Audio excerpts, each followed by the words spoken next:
Good afternoon, everyone. I'm pleased to introduce our valedictorian, Andrew Rintoul.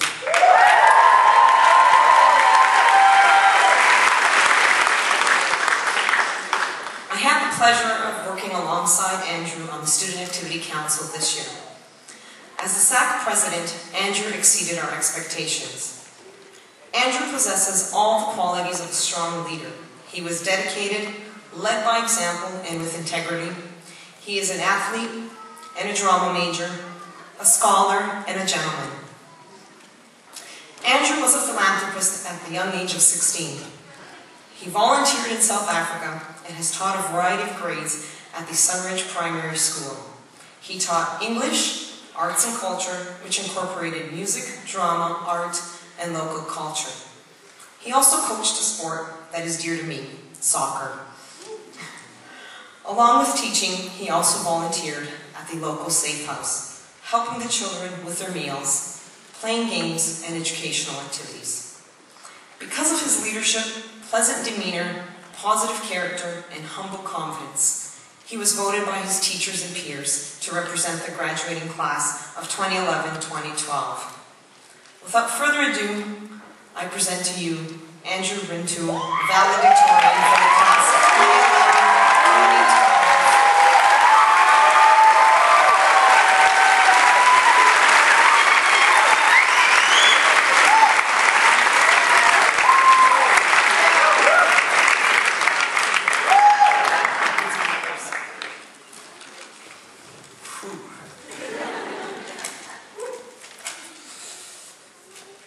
Principal Gonzalez, administration, teachers, family and friends, distinguished guests, graduating class of 2012, good afternoon.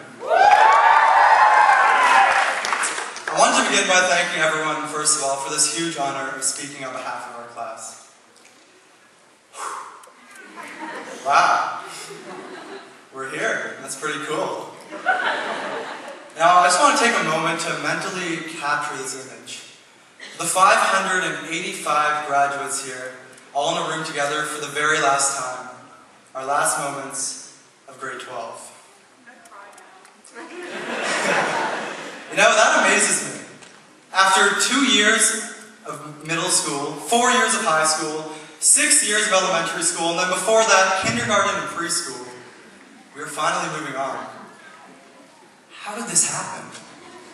Well, there's been a lot of work, a lot of sweat, a lot of tears, a lot of new friends, old friends, a lot of laughter, and of course, a lot of growth.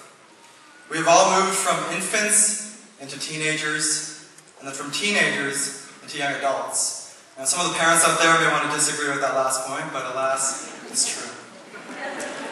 As a collective, we have reached a new rite of passage, a transition into a new era, marking a new adventure. We are about to cross the threshold, leaving behind the world we have known and replacing it with the world we have yet to discover. And this is where the journey begins. Reflecting on these past 4 years has been quite the task. It's tough to sum up all the events and experiences that we've had in just a few minutes. But I've chosen several that we should, I believe we will, always remember. Do you remember our very first day of school when we walked through the main hall doors and were suddenly flooded with strange lingo like the fishbowl and Kringan Hall? How we were finding class in the first 2 weeks and how we would explain to our teachers that we were actually late because we couldn't find our classrooms? I mean, how would we have known then that there are actually rooms inside rooms in the school? That's crazy, it's 3 different interiors. I mean, since I started going to Earl Haig, I've become fantastic at doing mazes. And what about that morning song? I think I speak for most of us. Thank you. I think I speak for most of us when I say that the William Hotel Overture by Rossini is not what it used to be 4 years ago. It's changed from the sounds of rhythmic beauty and majestic notes to an alarm warning us of our impending lateness. And we'll always remember Earl Haig when that is played, although probably not in the same context. And of course, who could forget all of our blue and white spirit days? And all of our blue and white spirit over the years. We've had our orientation day, our SOPS assemblies, our actual blue and white days, and our CARP days. Our spirit as a graduating class has permeated throughout the school, and I've really seen it being taken up in the younger grades. We proudly continue the Earl Haig spirited tradition. And for this reason, upon many others, the skies have always been in our favor. Did you know that for the past 7 years it has threatened to rain on Carp Day?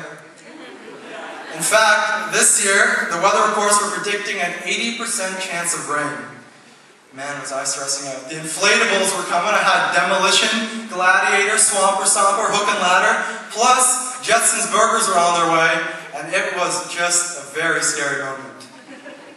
Yet, on the morning of June 7th, we awoke to the nicest day we had had in a long, long time.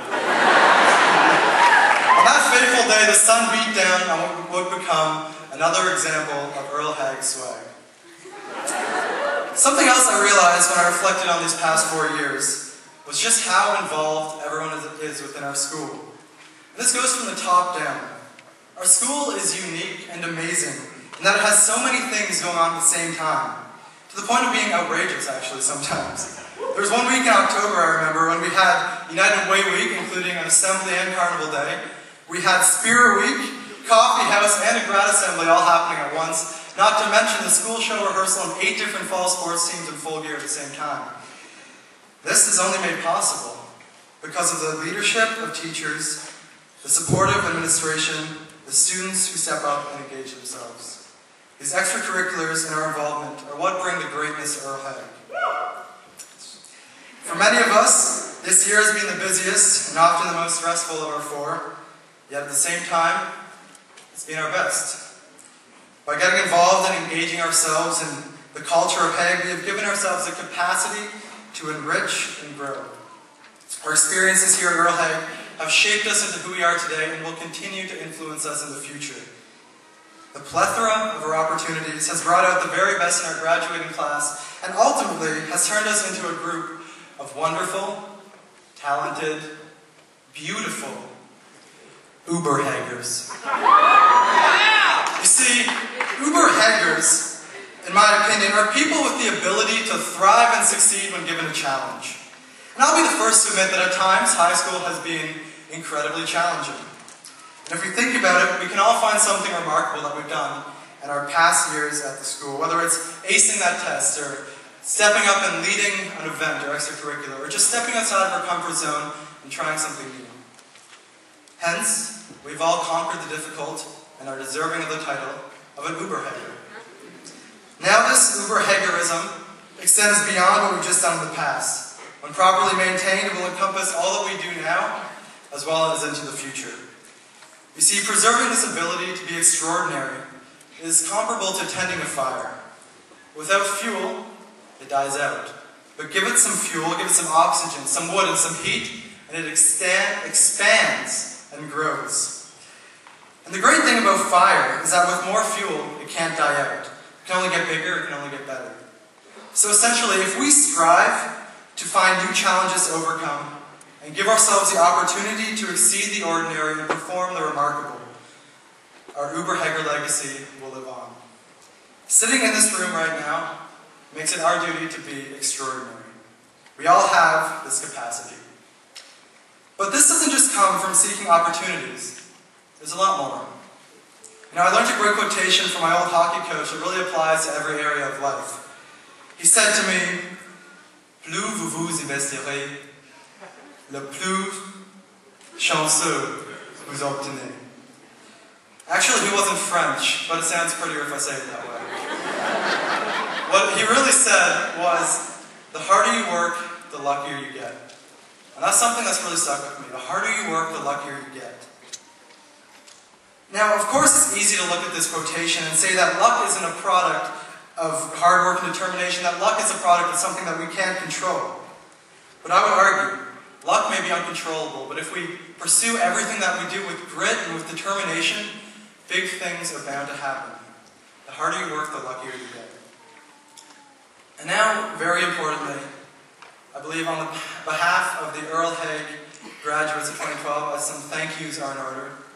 So firstly, to the administration, we would like to thank you for your constant support in the arts, the athletics, as well as the academics, and really carrying on the legacy and the culture of Earl Haig.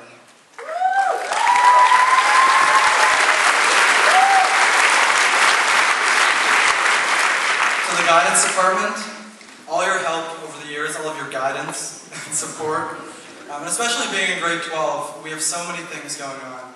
And this year with university and scholarships, and summer programs and other programs, you've just always been there. Personally, I've gone to you countless times, and you've never refused help, and always been more than happy to assist us in everything that we do.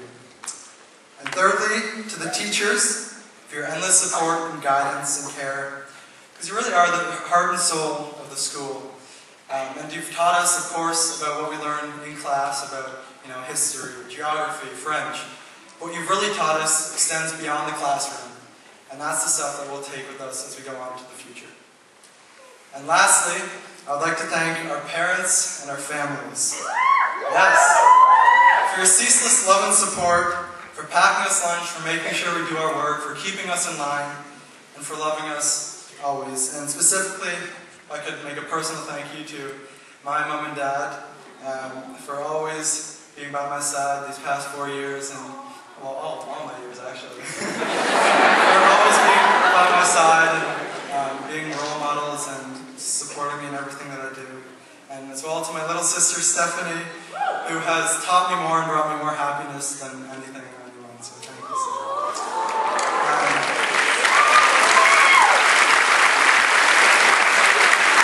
So, the message is simple.